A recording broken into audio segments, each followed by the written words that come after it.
Nous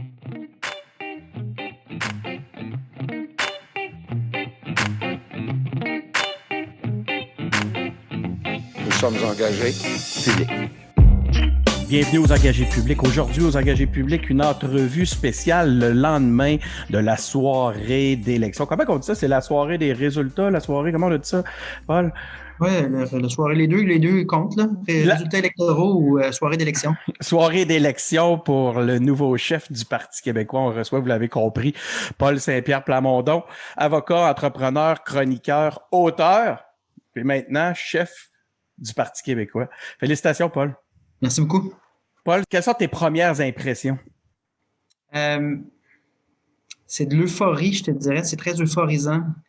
Il y a une part, évidemment, d'honneur et de privilège de servir cette cause-là, puis de porter le flambeau. Mais j'ai trouvé hier que, en tout cas, bon, évidemment, c'est les médias sociaux, là, mais pour les médias sociaux qui sont les miens, j'ai trouvé la vague d'énergie positive extrêmement forte. Donc, il y a de la fatigue après 9 mois de campagne, après une nuit où j'ai pas réussi vraiment à dormir, mais il y a énormément d'énergie positive. Ça donne le goût de la suite des choses, là. Donc, c'est là que je me situe moins de 24 heures. Ça fait même pas 24 heures que je sais que je suis chef, puis c'est là que je suis rendu. Au lendemain de la soirée électorale, tu sais, là le terme, soirée électorale, vers qui vont tes premières pensées dans cet état-là, justement, là, très euphorisant? Ben, c'est sûr que sur le plan humain, c'est tous les bénévoles de cette campagne-là, parce que ce qui était particulier, c'est qu'il y avait plein de bonnes raisons de quitter la campagne. Ça finit, puis c'est pas. C'était des conditions de campagne aussi isolantes que ce que les gens vivent au niveau du travail. Là, c'est que le militantisme, normalement, c'est en gang, c'est humain.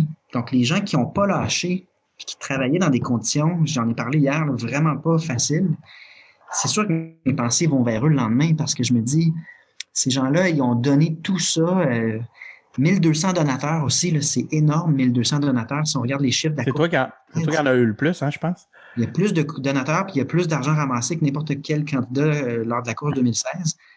Tous ces gens-là, c'est sûr, je leur dois énormément. Puis quand je me lève le lendemain matin, c'est d'être à la hauteur. Tu sais, ce qui me vient à l'esprit, la première chose, c'est que je veux être à la hauteur du mandat, puis de la confiance, puis de tout ce que ces gens-là m'ont donné.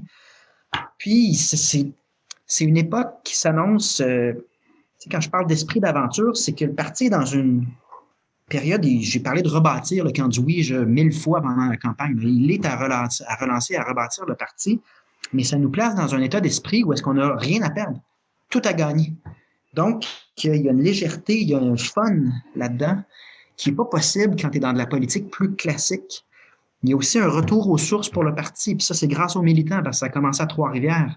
Mais le retour aux sources de dire, ben, tu sais, on est en politique, pas parce que c'est payant, pas parce qu'on y trouve notre avantage, c'est parce qu'on veut qu'il y ait un pays qui s'appelle Québec, puis que ça se fasse. La journée où est-ce qu'on revient à ça, puis qu'on milite pour la raison qui nous passionne, il y a un plaisir également, il y a du fun qui arrive, là, que je sens, moi, dans les appels téléphoniques que je fais aujourd'hui. Ça risque d'être fort intéressant. Puis moi, il n'y a pas une journée que je vais me lever en pensant que je vais travailler, là. C'est passionnant, là. Ça devait pas être évident de faire un discours devant 10 personnes hier. Est-ce que tu n'as pas l'impression que tu t'es fait voler un moment important? Par la maladie, on s'entend, on cherche pas un coupable ici, mais je serais curieux d'entendre ton sentiment là-dessus, parce que même j'ai l'impression que ça a eu un impact, même sur ton rendu. Oui, ça a eu un impact. Ça a un impact parce que quand tu es devant le public, tu échanges avec le public, même s'il ne parle pas, le public te parle, puis il y a ce rythme-là. Donc, ça crée des moments beaucoup plus solennels. Ouais. Mais tu sais, en même temps, c'est pas grave, là, c'est pas ça le but. Le but, c'est d'être excellent en 2022. Le but, c'est de gagner. C'est pour ça que je suis là. Il peut arriver n'importe quoi en 2020. Tant qu'on aligne nos flûtes correctement, que tout le monde a compris le plan de match, puis que les gens à travers le Québec se disent, si je suis d'accord avec le projet de pays, puis si je suis d'accord avec ce que je viens d'entendre, je me sens bienvenu au Parti québécois, puis j'embarque. Tant qu'on est là, la forme, le moment solennel, je veux dire, c'est pas ça le but. Le but, c'est de remettre sur les rails un projet qui aurait dû déjà être fait. Puis nos vies, à toi et à moi, seraient pas mal plus simples si 95 nous avait permis de passer à autre chose. Mais tant qu'elle ne sera pas faite, cette souveraineté-là, elle doit se faire. C'est une question de viabilité linguistique, culturelle, économique. Je ne ferai pas, parce que là, il y a plein d'indépendantistes qui m'écoutent, là, ils le savent. Là. Mais pour le reste de la population, c'est un sujet qui a été mis en veilleuse au cours des dernières années. Il y a du travail à faire. Dans les entrevues, c'est ça que je fais ce matin. Donc, il faut juste qu'on aligne ça, là, puis embarquer sur nos... Lors de ton, je pense que c'était en conférence de presse, on t'a senti ému. Ça a été le moment d'ailleurs, on t'a senti le plus ému. Tu as eu un regard pour ta femme, c'était touchant. Quand justement il a été question de ce moment-là, hein, et où ce que tu t'es tourné vers elle, puis après ça, là c'est là qu'on a senti la charge émotive. C'est quoi qui te touchait autant à ce moment-là? Je suis encore très ému quand on parle de ça. Essentiellement, les gens qui n'ont pas fait de politique, qui connaissent pas le degré de sacrifice. Ouais. Ça demande tout, puis on a des enfants en bas âge. Donc, non seulement j'ai été entouré d'une équipe extrêmement généreuse, qui a jamais lâché le morceau, jamais, jamais, jamais, puis c'est pour ça que j'ai gagné. Mais tu sais, pour ma femme, pour mon entourage, ça a été énormément également, puis ça a bien fini. C'est une histoire qui finit bien, une histoire qui commence en janvier, où est-ce que le premier sondage me donne à 5%.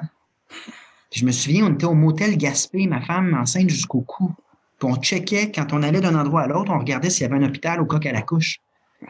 Puis là, ça disait 5%, puis la rétroaction, c'est « Ah, Paul, pauvre toi, pas grand chance. » Puis moi, je m'étais lancé dans cette course-là parce que les militants à Trois-Rivières étaient venus me voir, puis ils m'avaient dit « On va être là pour toi, Paul. » Donc, il y a tout ça en émotion, là. C'est quand tu arrives après 9 mois d'efforts, puis tu te tournes vers ta femme, puis tu as gagné.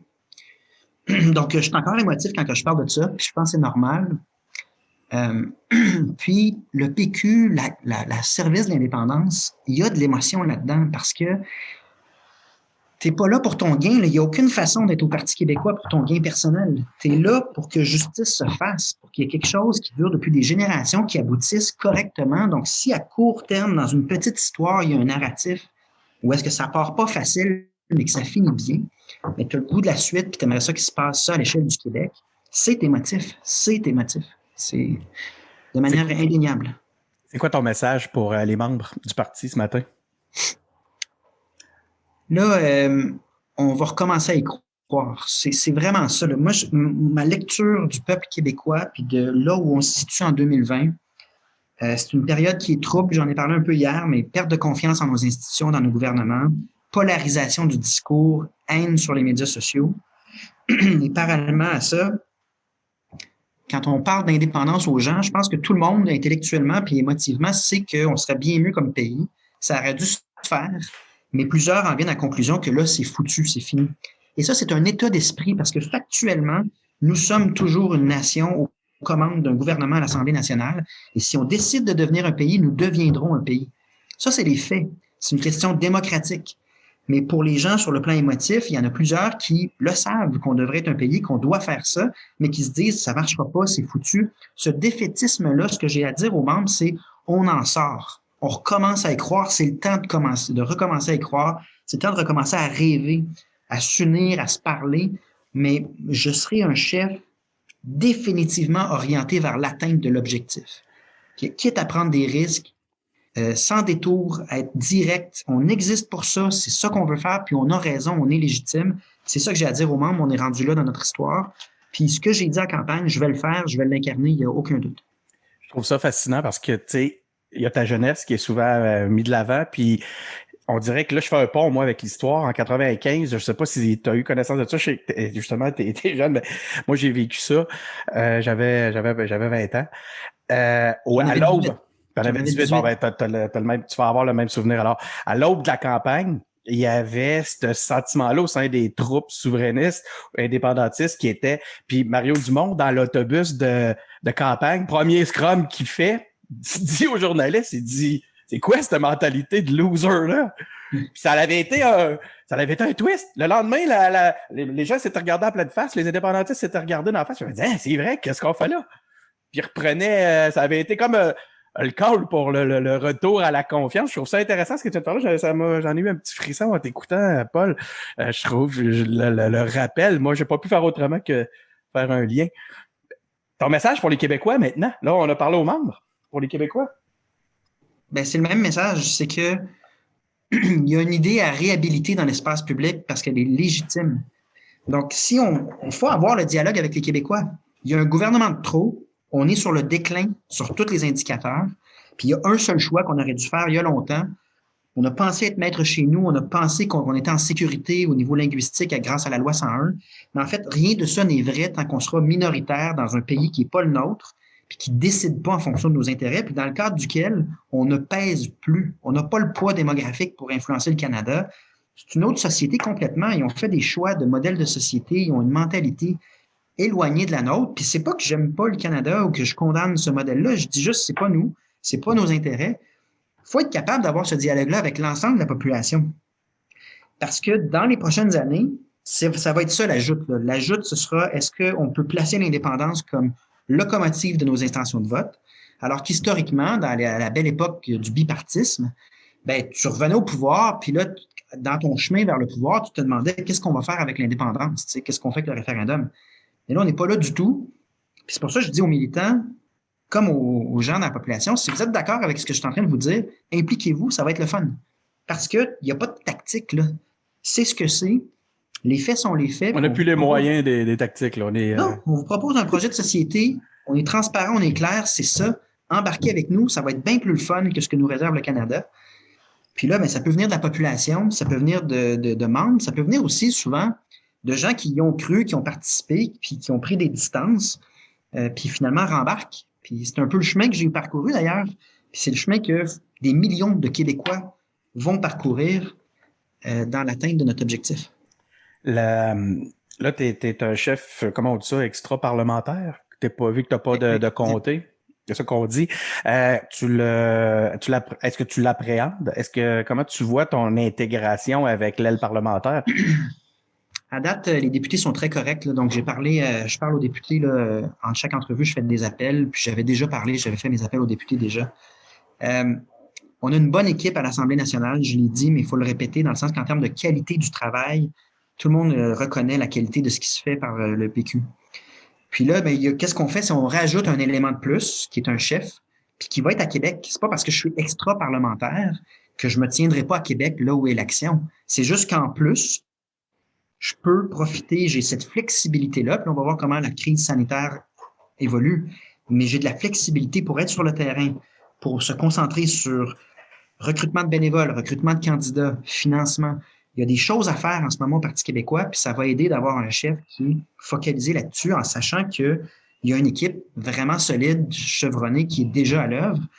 Mais évidemment que je vais chercher là, au cours des prochaines semaines à être sur le terrain proche avec l'équipe de députés pour bâtir le momentum. Mais est-ce qu'il y a des divergences d'opinion telles? Est-ce qu'on avait un désaccord fondamental sur le programme en 2018? Est-ce que je sens une résistance? Pas du tout. Là. Je pense qu'on est dans un contexte qui est très favorable. Puis on a peu de temps avant 2022, donc on va mettre nos efforts ensemble, on va se coordonner, puis on va bâtir. Là. Merci beaucoup, Paul. Tu es un bel exemple de persévérance et d'engagement. Bravo. Merci.